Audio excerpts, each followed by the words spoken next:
Hello Rajahmundry అందరికీ happy new year wishes. Okay, ఇప్పుడు sir నేను చాలా రోజుల తర్వాత పవన్ గారిని నా స్నేహితుడు deputy CM of Andhra Pradesh Pavan garu పక్కన ఇప్పుడు కొంచెప్పుడు నాకు మాట రాలేదు నాకు, ఎందుకంటే చాలా రోజుల తర్వాత చూస్తున్నాను సార్ని. సార్ సార్ చాలా హ్యాపీ సార్, చాలా చాలా happy sir. It's a very sweet moment sir. ఈ ఈవెంటు హిస్టరీలో ఉండబోతుందండి. అలాంటి ఈవెంట్ ఇదండి. గేమ్ చేంజర్ మూవీకి పవన్ గారు వచ్చినది చాలా స్పెషల్, చాలా స్పెషల్ అయిపోయింది ఈ ఈవెంటు. సంక్రాంతికి మూవీ వస్తుంది. నా లైఫ్లో ఇద్దరు నా థాట్ ప్రాసెస్ని మార్చేశారు. ఒకటి ఏఆర్ రెహమాన్ గారు, ఇంకొకటి పవన్ కళ్యాణ్ గారు. పవన్ కళ్యాణ్ గారు ఖుషి చేస్తున్నప్పుడు నేను ఆయనతో వచ్చి కథ చెప్పాను. కథ విని సూర్య దాంట్లో నాకు కొన్ని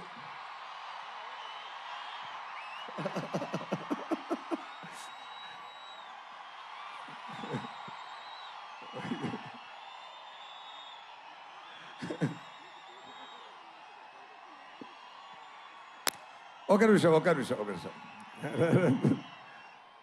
సార్ చెప్పారు కొన్ని కరెక్షన్స్ ఉంది, నేను దాంట్లో యాడ్ చేసుకుంటాను, ఒక సాంగ్ యాడ్ చేయాలి, 3 ఫైట్ సీక్వెన్స్ యాడ్ చేయాలి అన్నారు. అప్పుడు వచ్చినది ఏ మేరా జగా సాంగ్. ఏ మేరా జగా ఆ టైం మొదలుపెట్ట ఆ థాట్ ఇప్పటి వరకు అది ఏ మేరా జగా అని ఆయన పురి చేస్తున్నారు.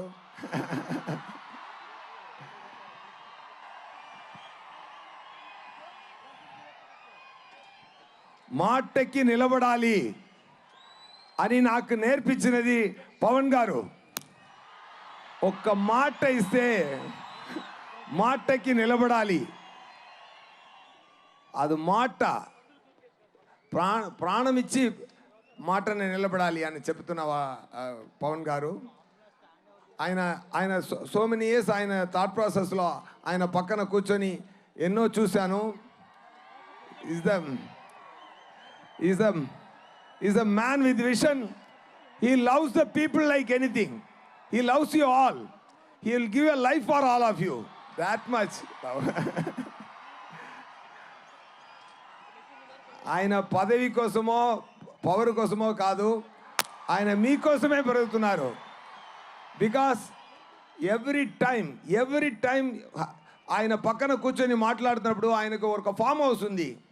ఆ ఫామ్ హౌస్కి వెళ్తే అంత పెద్ద హీరో ఎక్కడ వెళ్ళొచ్చు, ఫారిన్ వెళ్ళొచ్చు, జాలీగా ఉండొచ్చు ఆయన కూడా. కానీ ఒక ఫామ్ హౌస్లో ఒక మ్యాంగో కింద పడింది, అది యాంట్స్ అన్నీ ఈట్ చేస్తుంది. అప్పుడు చెప్పారు okay, I have to talk anyway fine. ఒకటే మాట చెప్తాను sir, thank you so much sir being this position. I dreamt of this. నా కళలో ఆ సగం పూర్తి అయింది, మీది కూడా పూర్తి అయిపోతుంది శీఘ్రం, తొందరగా. నేను అది ఆశపడుతున్నాను. Thank you so much. When it comes to game changer సంక్రాంతికి రిలీజ్ అవుతుంది. గేమ్ చేంజర్ మూవీలో రామ్ చరణ్ గారు యాక్టింగ్ చాలా బాగా చేశారు. దాంట్లో 2 క్యారెక్టరు. రామ్ నందన్ ఒక క్యారెక్టరు. రామ్ నందన్ ఏం చేస్తున్నారంటే పవన్ గారు ఫీల్డ్లో ఏం చేస్తున్నారో అది ఆన్ స్క్రీన్లో చేస్తున్నారు.